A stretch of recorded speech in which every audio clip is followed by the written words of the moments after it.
Aqueles que ficam na ponta dos pés não se mantêm firmes. Aqueles que se apressam não chegam muito longe. Aqueles que tentam eclipsar os outros ofuscam sua própria luz.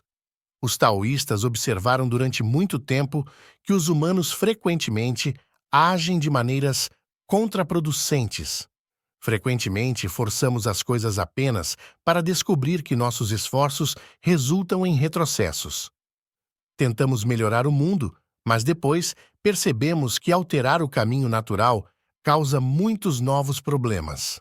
Muitas vezes, quanto mais nos esforçamos por algo, mais parece que nos afastamos disso. Desejamos impressionar alguém por quem estamos atraídos, mas, por alguma razão, quanto mais tentamos, menos sucesso temos. Ou estamos prestes a fazer um discurso que ensaiamos mais de 100 vezes e, embora o conheçamos de memória, arruinamos tudo. Nesses casos, nosso conhecimento e habilidades não são o problema. Sabemos o suficiente, praticamos o suficiente para nos desempenhar bem. O problema surge quando nos colocamos em nosso próprio caminho. É a mente que tenta controlar demais a situação, analisar e racionalizar, o que sabota nosso desempenho. Um curioso sábio taoísta, Lao Tzu, estava ciente da peculiaridade humana de se perder tanto em sua presença intelectual que esquecem o caminho natural. E assim, forçam e se esforçam, nadando contra a corrente, às vezes terminando mais longe de seus objetivos do que quando começaram. Então, o que aconteceria se parássemos de nos esforçar tanto e encontrássemos uma maneira diferente, mais fácil de fazer as coisas? Este vídeo explora Lao Tzu e a arte de não tentar. Lao Tzu é o sábio taoísta mais conhecido, embora não haja provas de que ele realmente existiu. Se ele viveu, deve ter sido em algum momento entre os séculos 5 e 6 antes de Cristo, o que o faz contemporâneo de Confúcio. No entanto, o lendário filósofo chinês escreveu uma obra-prima chamada Tao Te Ching, que muitos consideram a principal escritura taoísta. O Tao Te Ching é uma obra misteriosa. Não só não há consenso sobre quando exatamente foi escrita, mas a existência de seu autor ainda é disputada. No entanto, uma coisa é certa: a profundidade dessa obra deixou sua marca na humanidade até hoje. Vale também notar que o Tao Te Ching está entre as obras mais traduzidas na literatura mundial.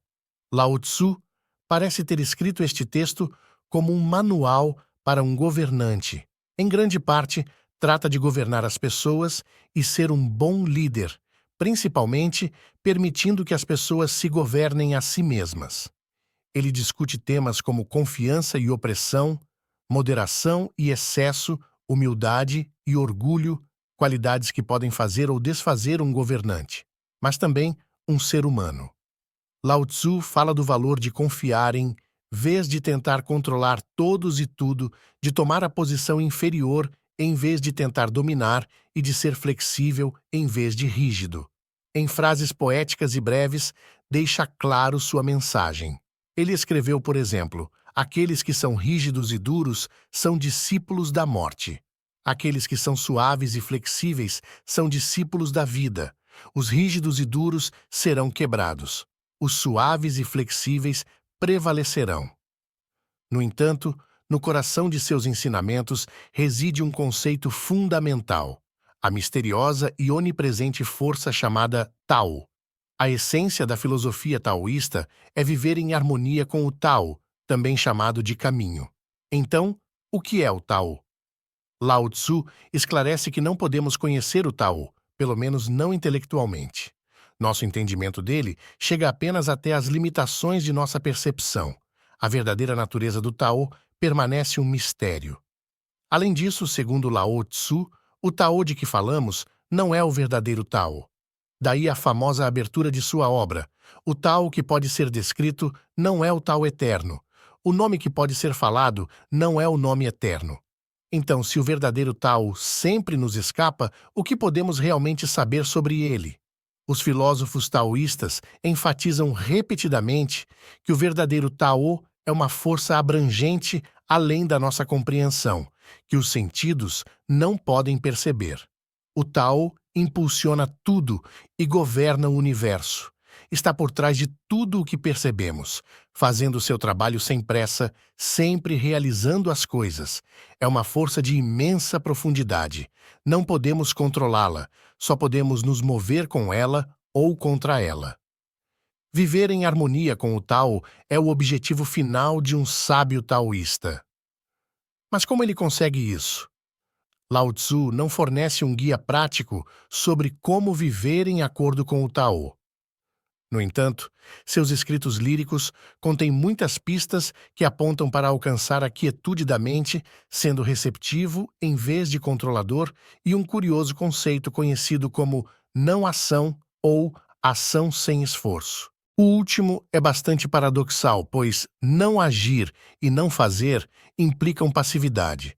Mas do ponto de vista taoísta, não é assim. Segundo Lao Tzu, para aqueles que praticam não fazer, tudo se encaixa.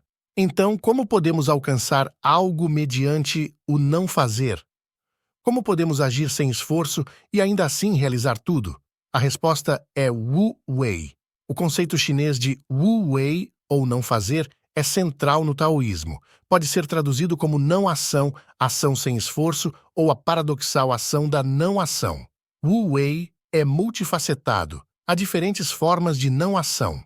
Nos escritos de Lao Tzu, ele ensina a suavidade sobre a dureza, permitir sobre forçar e fluir em vez de se esforçar. Ele quer que paremos de tentar tanto que deixemos de empurrar além dos limites da natureza e usemos o Tao a nosso favor, indo com ele em vez de lutar contra ele. Praticar Wu Wei nos alinha com o Tao. Por exemplo, a ideia de não intervenção de Lao Tzu se aplica particularmente ao governante. Em vez de governar tentando controlar e dominar, um governante deve confiar e permitir que muitos processos aconteçam sem intervenção desnecessária. O mundo e seu povo são amplamente autogovernados. Se ele intervir demais, interrompe o fluxo natural e as coisas só pioram.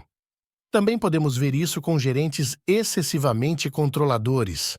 Seus esforços podem surgir de um desejo de fazer bem, mas sua constante intromissão é frequentemente contraproducente. Lao Tzu escreveu que grandes líderes lideram desde um lugar de não ação.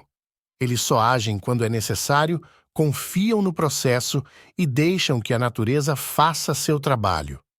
Muitos problemas se resolvem por si mesmos e muitas coisas se encaixam sem intervenção. Imagine quanto tempo e energia uma atitude assim poupa. Lao Tzu escreveu: "Você quer governar o mundo e controlá-lo? Não acredito que isso possa ser feito. O mundo é um recipiente sagrado e não pode ser controlado. Você só o piorará se tentar. Ele pode escorregar entre seus dedos e desaparecer." Dessa perspectiva, Wu Wei não se trata apenas de deixar fluir com a natureza, permitindo que o universo faça seu trabalho. Devemos ser corajosos o suficiente para escapar de nossa presença intelectual de suposições, conceitos e categorias e nos comprometer com o mundo como ele se apresenta. O sábio deve se tornar o que Lao Tzu chamou de bloco sem esculpir, que é um estado de ser mais simples e não distorcido. Então, como isso funciona na prática? Como alcançamos esse estado de fluxo? Frequentemente, sabotamos o estado de fluxo por causa de um estado de desordem e caos interno na mente. Em vez de estarmos focados, nossa atenção está dispersa. Em vez de operarmos no momento presente, estamos em todos os lugares, ruminando os fracassos passados e catastrofizando o futuro. Nos preocupamos tanto com uma tarefa específica que não conseguimos reunir coragem para começar, mesmo tendo as capacidades para isso. A ideia de Lao Tzu de voltar a o bloco sem esculpir faz sentido aqui. Se nos libertarmos da tensão mental e da paralisia da análise que a acompanha, retornamos a um estado de mente mais simples e menos artificial, livre de cargas intelectuais. Tornamo-nos mais flexíveis e receptivos à realidade à medida que se desenrola. Para concluir, a arte de não tentar, ou Wu Wei, é uma prática poderosa que pode transformar nossas vidas em múltiplos níveis. Ao aprender a deixar de lado o controle excessivo e permitir que as coisas fluam naturalmente, podemos alcançar um estado de paz interior e eficácia em nossas ações. Na próxima vez que enfrentar um desafio, lembre-se dos ensinamentos de Lao Tzu e tente aplicar o princípio de Wu Wei.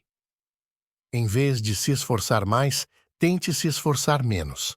Em vez de controlar, tente confiar.